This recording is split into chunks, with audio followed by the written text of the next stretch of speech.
Hi friends, Indian ചരിത്രത്തിലെ PYQ സീരീസിൻ്റെ part 1 എല്ലാവർക്കും സ്വാഗതം. കേരള ചരിത്രത്തിൻ്റെ PYQ സീരീസ് 2021 മുതൽ 2024 വരെയുള്ള ക്വസ്റ്റ്യൻസ് റിപ്പീറ്റഡ് ആയിട്ട് അല്ലെങ്കിൽ PYQs PSC ചോദിച്ചിട്ടുള്ള ക്വസ്റ്റ്യൻസ് എല്ലാം നമ്മൾ നമ്മുടെ ചാനലിൽ ചെയ്തിട്ടുണ്ട്. കേരള ചരിത്രത്തിൻ്റെ PYQ സീരീസ് ഇന്ന് നമ്മൾ സ്റ്റാർട്ട് ചെയ്യണത് ഇന്ത്യൻ ചരിത്രത്തിൻ്റേതാണ്. ഒരുപാട് ക്വസ്റ്റ്യൻസ് അല്ല, ഒരു ദിവസം ഒരു 8-9 ക്വസ്റ്റ്യൻസ് നല്ല രീതിയിൽ വൃത്തിയായിട്ട് പഠിക്കുക. ചെറിയ ചെറിയ ഷോർട്ട് വീഡിയോസ് ആയിട്ടാണ് നമ്മൾ അപ്ലോഡ് ചെയ്യണത്.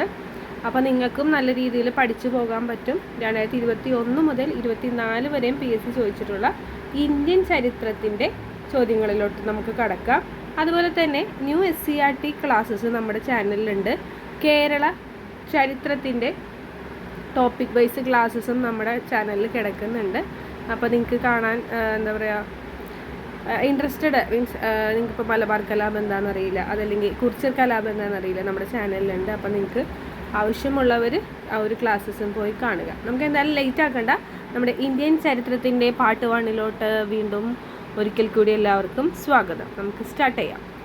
ആദ്യത്തെ ചോദ്യം, ഗാന്ധിജി ഇന്ത്യയിൽ നേതൃത്വപരമായ പങ്ക് വഹിച്ച ആദ്യത്തെ സമരം ഏത്?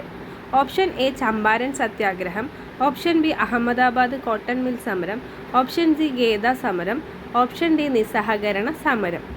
ഗാന്ധിജി ഇന്ത്യയിൽ നേതൃത്വപരമായ പങ്ക് വഹിച്ച ആദ്യത്തെ സമരമാണ് ചോദിച്ചിട്ടുള്ളത്.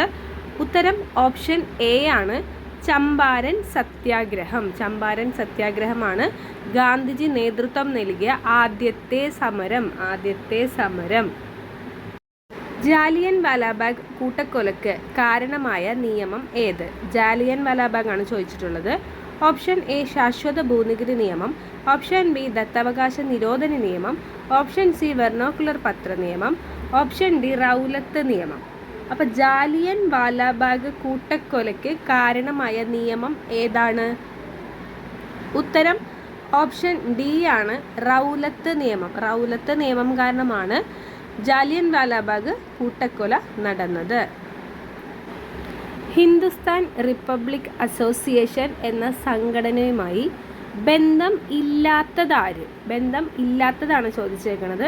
ഹിന്ദുസ്ഥാൻ റിപ്പബ്ലിക് അസോസിയേഷൻ എന്ന സംഘടനയുമായി option A Chandrashekhar Azad, option B Bhagat Singh, option C Rajguru, option D Udham Singh. അപ്പം ബന്ധമില്ലാത്ത വ്യക്തി ആരാണിതിൽ? ഉത്തരം ഓപ്ഷൻ ഡി ഉദ്ധം സിംഗ് ആണ്. ഉദ്ധം സിംഗ്. അപ്പോൾ നമുക്ക് ഹിന്ദുസ്ഥാൻ റിപ്പബ്ലിക് അസോസിയേഷനിൽ ബന്ധമുള്ള മീൻസ് അതുമായി കണക്ട് ചെയ്ത് വരുന്നത് ആരൊക്കെയാണ്? ചന്ദ്രശേഖർ ആസാദ്, രാജ്ഗുരു, ഭഗത് സിംഗ്. ഇവർ 3 പേരും ഹിന്ദുസ്ഥാൻ റിപ്പബ്ലിക് അസോസിയേഷനിൽ സംഘടനയിലുള്ള ആളുകളാണ്. ചന്ദ്രശേഖർ ആസാദ്, രാജ്ഗുരു, ഭഗത് സിംഗ്. ചന്ദ്രശേഖർ ആസാദ്, ഭഗത് സിംഗ്, രാജ്ഗുരു എന്നിവർ ഹിന്ദുസ്ഥാൻ റിപ്പബ്ലിക് അസോസിയേഷൻ സംഘടനയുമായി കണക്ഷനുള്ള ആളുകളാണ്.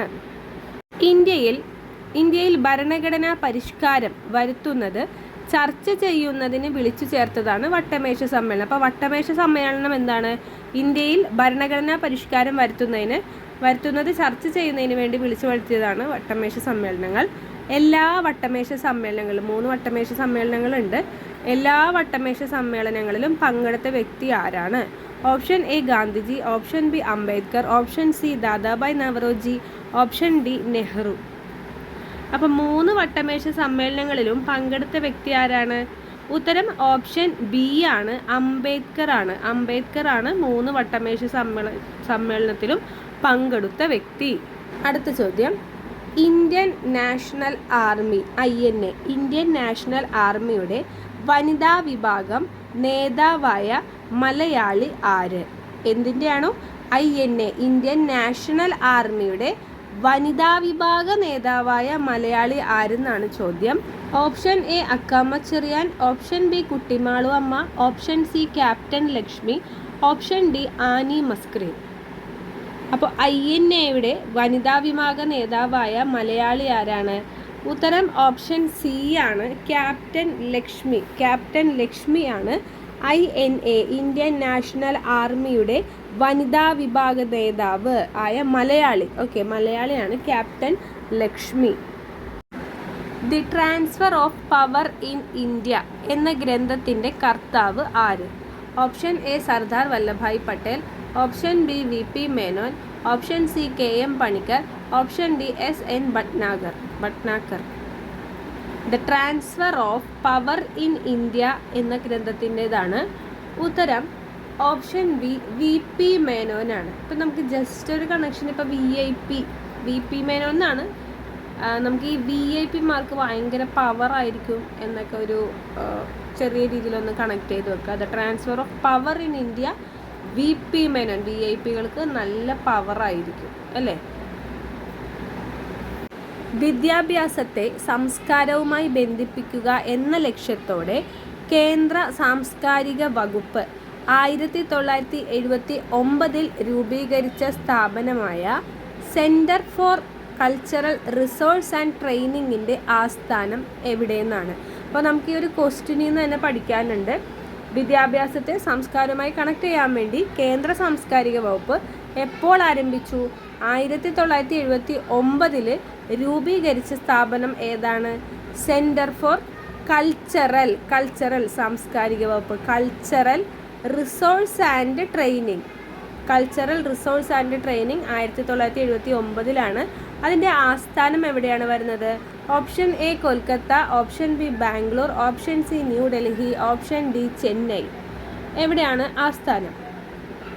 ഉത്തരം ഓപ്ഷൻ സി ന്യൂഡൽഹിയിലാണ്. അപ്പോൾ 1979 കേന്ദ്ര സാംസ്കാരിക വകുപ്പ് രൂപീകരിച്ച centre for cultural resource and ട്രെയിനിങ്ങിൻ്റെ ആസ്ഥാനം വരുന്നത് ന്യൂഡൽഹിയിലാണ്. ന്യൂഡൽഹിയിൽ.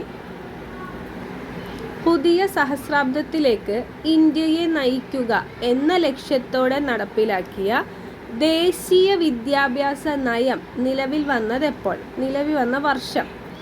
ദേശീയ വിദ്യാഭ്യാസ നയമാണ്. Option A 1984, option B 1948, option C 1968, option D 1986. ഉത്തരം ഓപ്ഷൻ ഡി ആണ്. 1986. 1986 ദേശീയ വിദ്യാഭ്യാസ നയം നിലവിൽ വന്നത്. ദേശീയ വിദ്യാഭ്യാസ നയം നിലവിൽ വന്നത് 1986. എന്തായിരുന്നു ലക്ഷ്യം? പുതിയ സഹസ്രാബ്ദത്തിലേക്ക് ഇന്ത്യയെ നയിക്കുക എന്ന ലക്ഷ്യത്തോടു കൂടിയാണ് 1986 ദേശീയ വിദ്യാഭ്യാസ നയം നടപ്പിലാക്കിയത് അല്ലെങ്കിൽ നിലവിൽ വന്നത്. ഓക്കെ, അടുത്ത ചോദ്യം. രാഷ്ട്ര പുരോഗതിയിൽ വിദ്യാഭ്യാസത്തിനുള്ള പ്രാധാന്യം തിരിച്ചറിഞ്ഞ് 10+2+3 മാതൃകയിൽ വിദ്യാഭ്യാസം നടപ്പിലാക്കണമെന്ന് ശുപാർശ ചെയ്ത വിദ്യാഭ്യാസ കമ്മീഷൻ ഏതാണെന്നാണ്. 10+2+3 ആണ് മാതൃക. Option A doctor Radhakrishnan commission, option B doctor Lakshmanaswami Mudaliar commission, option C doctor DS Kothari commission, option D Fazal Ali commission. അപ്പം നമ്മളോട് ചോദിച്ചിരിക്കുന്നത് 10+2+3 മാതൃകയിൽ വിദ്യാഭ്യാസം നടപ്പിലാക്കണമെന്ന് ശുപാർശ ചെയ്ത കമ്മീഷൻ ഏതാണെന്നാണ്. ഉത്തരം ഓപ്ഷൻ സി ആണ്, ഡോക്ടർ DS കോത്താരി കമ്മീഷൻ. അപ്പം 10+2+3 മാതൃക എവിടെ കാണുന്നോ അവിടെ ഉറപ്പിക്കുക. DS കോത്താരി കമ്മീഷനാണ് അതിന് ശുപാർശ നൽകിയത്. DS കോത്താരി 10+2+3. ഓക്കെ, അപ്പോൾ ഒരു 8-9 ക്വസ്റ്റ്യൻസ് മാത്രമേ നമ്മൾ ഇന്ന് എടുത്തിട്ടുള്ളൂ. നമുക്കൊന്നും കൂടി റീകളക്ട് ചെയ്ത് നോക്കാം. നമ്മൾ ഫസ്റ്റ് പറഞ്ഞു ഗാന്ധിജിയുടെ ആദ്യത്തെ സമരം ചമ്പാരൻ സമരമാണ്, അല്ലെങ്കിൽ ചമ്പാരൻ സത്യാഗ്രഹമാണെന്ന് പറഞ്ഞു. ജാലിയൻ വാലാബാഗ് കൂട്ടക്കൊലയ്ക്ക് കാരണമായിട്ടുള്ളത് റൗലത്ത് നിയമമാണ്. ഹിന്ദുസ്ഥാൻ റിപ്പബ്ലിക് അസോസിയേഷനിലെ അംഗങ്ങൾ ആരെല്ലാം? ചന്ദ്രശേഖർ ആസാദ്, രാജ്ഗുരു, ഭഗത് സിംഗ്. ഇന്ത്യൻ ഭരണഘടന പരിഷ്കാരം വരുത്തുന്നതിന് വട്ടമേശ സമ്മേളനങ്ങൾ വിളിച്ചിട്ടുണ്ടായിരുന്നു. എല്ലാ വട്ടമേശ സമ്മേളനം 3 വട്ടമേശ സമ്മേളനങ്ങളിലും പങ്കെടുത്ത വ്യക്തിയാണ് അംബേദ്കർ. ഇന്ത്യൻ നാഷണൽ ആർമിയുടെ INA വനിതാ വിഭാഗ നേതാവ് ആരാണ്? മലയാളി വനിതാ വിഭാഗ നേതാവ് ക്യാപ്റ്റൻ ലക്ഷ്മി ആണെന്ന് നമ്മൾ പറഞ്ഞു. അതുപോലെ തന്നെ VIP അല്ലെങ്കിൽ VP മേനോൻ്റെത് transfer of power in India. VIPകൾക്കൊക്കെ ഭയങ്കര പവർ ആണെന്ന് ഓർത്ത് നോക്കുക. Transfer of power in India VP Menon. അതുപോലെ 1979 കേന്ദ്ര സാംസ്കാരിക വകുപ്പ് എന്ത് ചെയ്തു? സ്റ്റാർട്ട് ചെയ്തതിൽ രൂപീകരിച്ച എന്താണ്? Centre for cultural resource and ട്രെയിനിങ്ങിൻ്റെ ആസ്ഥാനം എവിടെയാണ്? ന്യൂഡൽഹിയിലാണ്. പിന്നെ നമ്മൾ എന്താ വെച്ചാൽ ദേശീയ വിദ്യാഭ്യാസ നയം എപ്പോഴാണ് വന്നത്? 1986. ഇപ്പോൾ പഠിച്ചത് 10+2+3 മാതൃകയിൽ വിദ്യാഭ്യാസം നടപ്പിലാക്കണമെന്ന് പറഞ്ഞ കമ്മീഷൻ ഡോക്ടർ DS കോത്താരി കമ്മീഷനാണ്. അപ്പോൾ ഇത്രയും ചോദ്യങ്ങളാണ് ഇന്നത്തെ ഈ ഒരു ക്ലാസ്സിലുള്ളത്. ഈ ഒരു ക്ലാസ് നിങ്ങൾക്ക് യൂസ്ഫുൾ ആയി എന്ന് തോന്നുകയാണെങ്കിൽ ഒന്ന് ലൈക്ക് ചെയ്യുക, സബ്സ്ക്രൈബ് ചെയ്യുക, നിങ്ങളുടെ ഫ്രണ്ട്സിന് ഷെയർ ചെയ്യുക. പാർട്ട് 2 ആയിട്ട് നമുക്കിനി അടുത്തൊരു ക്ലാസ്സിൽ കാണാം. അതുവരേക്കും ബൈ.